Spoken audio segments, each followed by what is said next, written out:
So we have a pretty big update on Shohei Ohtani versus his translator Ippei. Now, I don't know exactly what's happening because there are so many different stories being told, but apparently Ippei is allegedly a big fat liar when it comes to a lot of things. Like, it's so bad, Marty Wolf might have to come back for Big Fat Liar 2, but instead of Marty Wolf, it's going to be Ippei. Free agent JD Martinez has finally chosen a new team, and also he spoke on why he didn't go to the Giants. Yeah, that actually happened. We also have some big updates on top prospects like Jackson Holliday, Wyatt Langford, as well as a former top prospect, 41-year-old Robinson Cano. He was facing off against the Yankees yesterday in Mexico.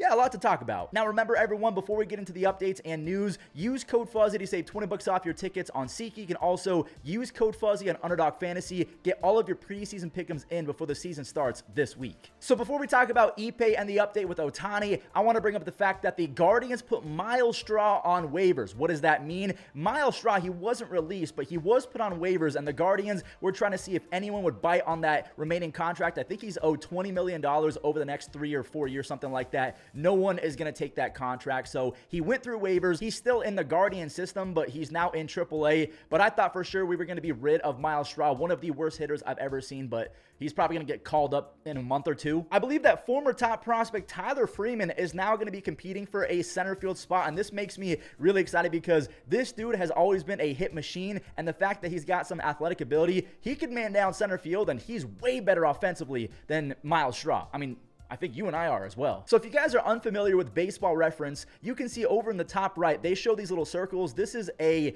graphic showing every single team that a player has played for. And Jesse Chavez has been on what? 10, 13 teams, and he's about to go back to the Braves for the 5th time in 3 years. The Rockies are giving their young shortstop a bunch of money. Ezequiel Tovar is getting a 7-year extension worth about $63 million, but there is a club option for 2031, which is crazy to say out loud. So if that option is picked up, he's going to be making about $80 million in total. Last year, Ezequiel Tovar had 37 doubles, 15 home runs. Now, the 77 OPS plus is not the best, but he was much better in the second half. And I just want to mention defensively, he is one of the better infielders in baseball. He had 13 DRS. The outs above average really liked him as well. Ezequiel Tovar, he's only 22 years old. He's going to be really good for a long time. He's one of the few bright spots in the Rockies organization. JD Martinez is going to the Mets. So Mark Vientos is not excited to be optioned to the minors. So Mark Vientos was in the running to be the DH for the Mets, but unfortunately, JD Martinez is now with the squad, and to me, this is a fantastic signing. The Mets lineup is one of the best in baseball. Do not be shocked at all if the Mets surprise some people and somehow make the playoffs. But JD, last year, he had how many home runs? I think he had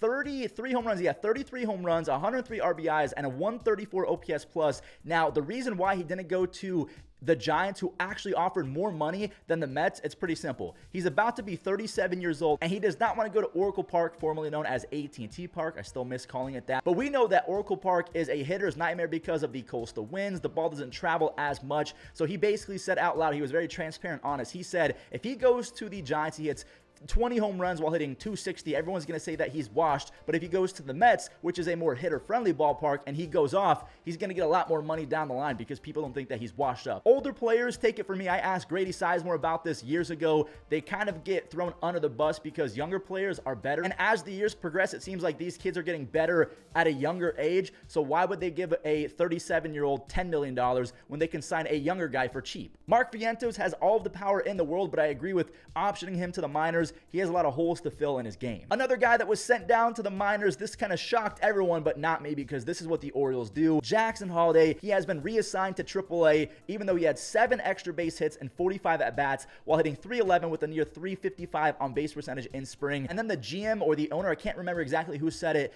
gave a lengthy reasoning as to why Jackson Holliday was not on the opening day roster. And to me, it's very simple what they're doing. They're choosing not to roster Jackson Holliday, not because he's not good enough. It's simply because they want to try and get an extra year of control. I can't confirm that. I can only suspect that that's what's going on. Wyatt Langford turned 22 years old in November, and this kid absolutely raked in spring. I don't know if his spring is over, but he was in the running for the spring Triple Crown because he's got 6 home runs, 20 RBIs, while hitting .375. You can make the argument that he was the best player in all of spring. Him, Zach Geloff, you have Kyle Stowers, O'Neal Cruz. There was a lot of studs in spring, and they're all pretty young. But it's always cool to see a prospect get called into the manager's office. In this case, it was Bruce Bochy. He gave the news that Wyatt was going to make the opening day roster. So Langford, he's going to be in the running for Rookie of the Year. Also, one more guy I want to mention before we talk about Ohtani, Jared Jones, who is the 62nd prospect in all of baseball. He made the Pirates opening day rotation, not as a 5-starter, as a 4-starter. That's because he showed out in spring in 16 1/3 innings. He struck out 15. He only allowed 9 base hits, and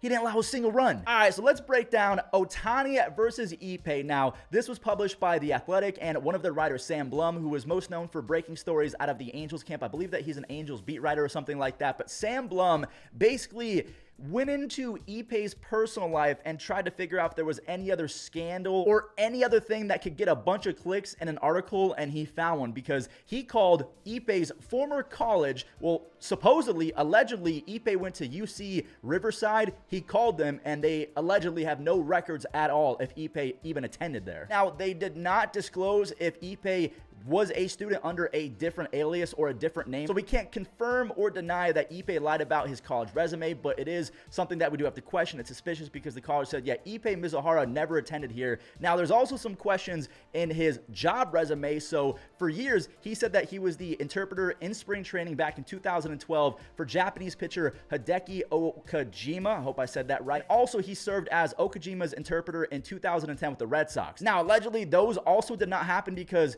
Okajima failed a physical before spring of 2012, so he didn't even play for the Yankees in spring. I'm going to cut him some slack. If he was his interpreter before spring, you're just going to say he was there for spring training. But then the Boston Red Sox also came out and said that he was never an employee of Boston, so maybe we're just kind of dealing with a few things that are taken out of context. Maybe he was the interpreter and he didn't officially work with the teams in a professional manner, whether it was before spring, someone failed a physical, or whether it was just off to the side where Okajima was trying out for the Red Sox or something like that. There's a lot of holes in these stories. Now, a lot of people are saying that Ippei is the fall guy and that Ohtani was the one betting. And let's say in a sick world, Ohtani was actually using an illegal bookie. Well, there is precedent for this. Back in 2015, Jared Kosar of the Marlins, he was actually fined by Major League Baseball for participating in illegal bets and an illegal bookie, but he was never suspended. So if Ohtani is found guilty of using an illegal bookie, it's going to be a slap on the wrist. He's not going to miss any games. Also, I just want to make sure I say this. Allegedly,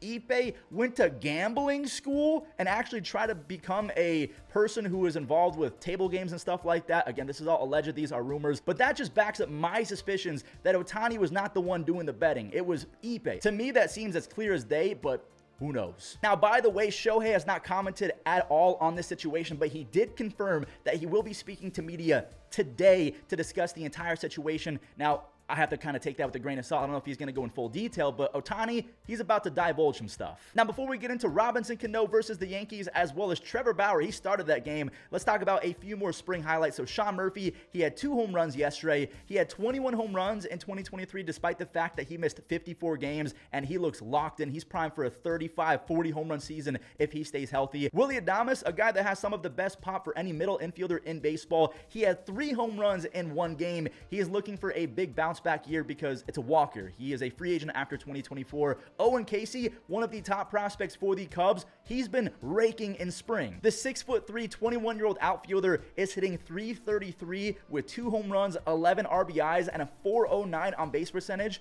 This kid could be really good. The Cubs have a deep farm system, but their pitching, it's a little shaky. Christian Encarnacion Strand has a chance to be one of the better fantasy players in baseball. He struggled when he got called up last year, but as the season aged, he got better and better. Now in spring, he's got 5 home runs, 3 triples out of nowhere, and only 7 strikeouts and 51 at-bats. He has one of the highest offensive ceilings in the NL Central. Staying with the NL Central, Jackson Chourio, one of the youngest outfielders to ever be on an opening day roster. He had 3 base hits in his last game, and I think the game before that, he had a really nice catch in right field. I'm not sure if he's going to be the center fielder or the right fielder. Regardless, he's got really nice range and a great arm. Another great defender, Dalton Varsho. We know that he is easily one of the most valuable defenders in baseball, but last year, he definitely struggled with getting on base. Well, so far in spring, he has more walks than strikeouts, and he's 8 for 8 in stolen bases. I don't know if you guys really understand how talented Dalton Varsho is. He could easily, I say that, easily join the 20-20-20 club. That's 20 home runs,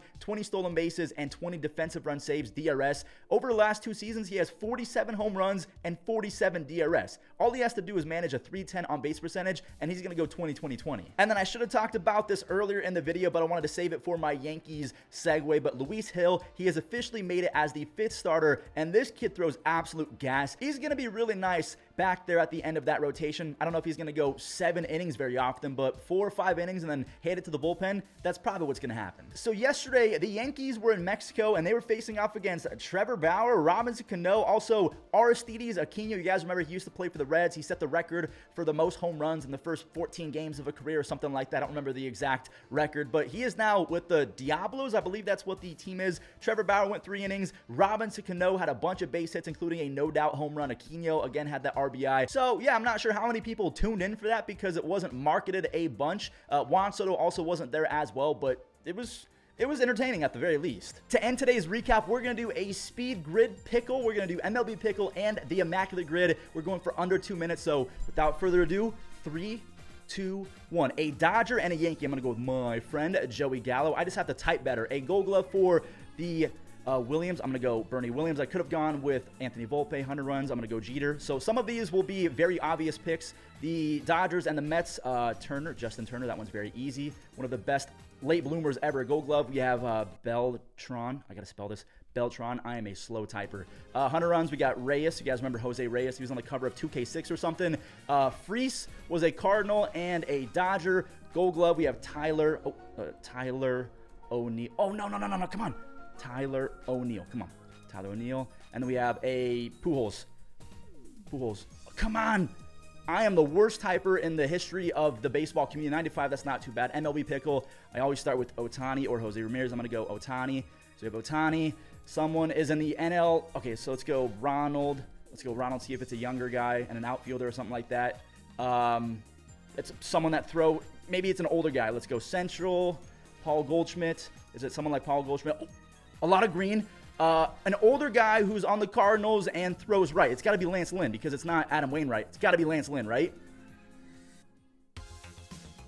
How long was that? I feel like that was pretty quick. Well, that does it for today's MLB recap. If you enjoyed, do not forget to leave a like and also subscribe because we're coming out with a few bangers like predicting who's going to win the World Series. We're going to be grading every team's offseason. It's going to be a fun next few days. Stay safe out there, guys, and I'll catch you in the next one.